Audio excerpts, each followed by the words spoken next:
మాసం అయిపోయిన తర్వాత 15వ తారీఖున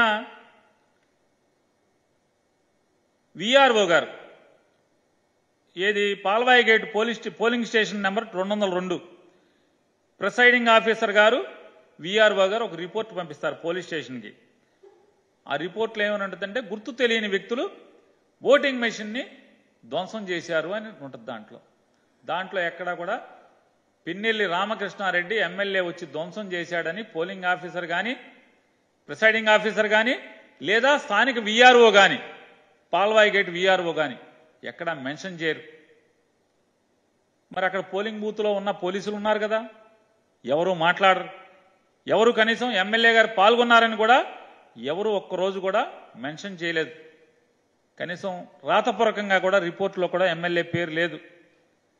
మరి ఇంకొక ముఖ్యమైన విశేషం అందరూ గమనించాల్సింది, ఏదైతే ఇవాళ పాల్వాయి గేటులో పోలింగ్ స్టేషన్ నెంబర్ 202లో ఎమ్మెల్యే పిన్నెల్లి రామకృష్ణారెడ్డి గారు పోలింగ్ మెషిన్ ఏదో ధ్వంసం చేశారని చెప్పని ఇవాళ పేపర్లు టీవీలు అల్లరి చేస్తున్నాయో, అక్కడ పోలింగ్ ఏమన్నా ఆగిందా? ఒక్క గంట పాటు ఏమన్నా పోలింగ్ ఆగిందా? నమోదు అవ్వాలి కదా, పోలింగ్ ఆఫీసరు పోలీసులు రికార్డ్ చేయాలి కదా. ఇదిగో ఇన్ని గంటల నుంచి ఇన్ని గంటల వరకు పోలింగ్ ఆగిపోయింది. ఆగిందా? నమోదయ్యిందా? రికార్డ్ అవ్వాలి కదా. లాగ్బుక్లో ఉదయం 7 గంటల నుంచి సాయంత్రం పోలింగ్ మూసే వరకు, అది రాత్రి అవని 5 గంటలకు అవని, అది 6 గంటలకు అవని, లేదా 7 గంటలకు అవని, 8 గంటలకు అవని, చివరి ఓటర్ ఓటేసేంత వరకు కూడా ఏదన్నా సంఘటన జరిగితే పోలింగ్ మెషిన్ పనిచేయటం ఆగిపోతే రిపేర్ వచ్చినా రాయాలి కదా. రాశారా? ధ్వంసమైన పోలింగ్ ఆగిపోయినంటే పోలింగ్ ఆగలేదు, పోలింగ్ ప్రక్రియ ఆగలేదు, పోలింగ్ శుభ్రంగా జరిగింది. 15వ తారీఖున ఎఫ్ఐఆర్ కడతారు. 15వ తారీఖున ఎఫ్ఐఆర్ ఎవరి ద్వారా ఏమని కడతారు? గుర్తు తెలియని వ్యక్తులు వచ్చి పోలింగ్ మెషిన్ని ధ్వంసం చేశారు అని చెప్పని. ఎవరు? విఆర్ఓ గారును ప్రిసైడింగ్ ఆఫీసర్ గారు. కానీ ఎప్పుడు కట్టాలి? మిషన్ ధ్వంసం అయితే ఏ తారీఖున కట్టాలి? 13వ తారీఖునే కదా కట్టాల్సింది. అదే రోజు సంఘటన జరిగిన వెంటనే కదా. రూట్ ఆఫీసర్ ఏమయ్యాడు? రూట్ ఆఫీసర్ రావాలి కదా. ధ్వంసం అవగానే ప్రిసైడింగ్ ఆఫీసర్ రూట్ ఆఫీసర్కి ఆర్ఓకి కంప్లైంట్ చేయాలి కదా. జిల్లా ఎన్నికల అధికారి కంప్లైంట్ చేయాలి కదా. వెంటనే పోలీసు రావాలి కదా, ఎస్పీ రావాలి కదా. ఎవరు రారు. ఎవరి దగ్గర రికార్డ్ అవ్వదు, ఎవరి దగ్గర రిజిస్టర్ అవ్వదు. కనీసం 13వ తారీఖు ఎఫ్ఐఆర్ కూడా అవ్వదు, కంప్లైంట్ ఉండదు 13వ తారీఖు. మరి ఎమ్మెల్యే నిజంగా ధ్వంసం చేస్తే మరి 13వ తారీఖున ఎఫ్ఐఆర్ ఎందుకు కట్టలేదు? ఎందుకు రిపోర్ట్ చేయలేదు? పోలింగ్ ఆగినట్టుగా ఎక్కడా కూడా మీ లాగ్బుక్లో, ఆ ప్రిసైడింగ్ ఆఫీసర్ లాగ్బుక్లో ఎందుకని నోట్ చేసుకోలేదు? పోనీ టీడీపీ ఏజెంట్లు ఏమన్నా కంప్లైంట్ చేశారా? రాతపూర్వకమైన కంప్లైంట్ ఉండాలి కదా. దాంట్లో టీడీపీ ఏజెంట్లు ఉన్నారు కదా, లేదు కదా. మరి 13వ తారీఖున ఎఫ్ఐఆర్ ఎందుకు కట్టలేదు? కంప్లైంట్ ఎందుకు జరగలేదు? జరగకపోగా 15వ తారీఖున ఎఫ్ఐఆర్ కడతారు. దాంట్లో ఎమ్మెల్యే గారి పేరు ఉండదు, పిన్నెల్లి రామకృష్ణారెడ్డి గారి పేరు ఉండదు. 17వ తారీఖున సిట్ కాన్స్టిట్యూట్ అవుద్ది.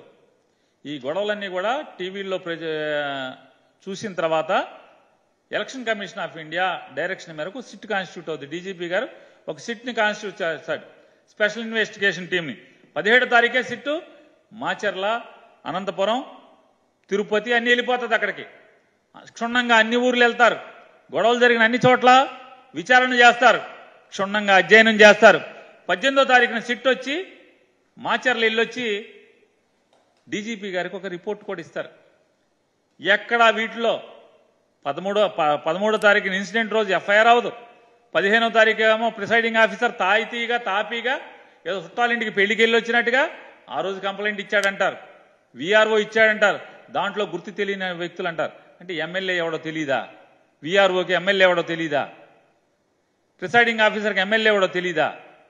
నిజంగా మరి బదలు కొట్టుంటే మరి ఎమ్మెల్యే పేరు ఉండదు. 17వ తారీఖు సిట్ వెళ్ళింది కదా, మరి ఐపీఎస్ ఆఫీసర్లేగా ఏదోటి అక్కడ ఏం జరిగిందో పగలేద్దామనే కదా వెళ్ళారు.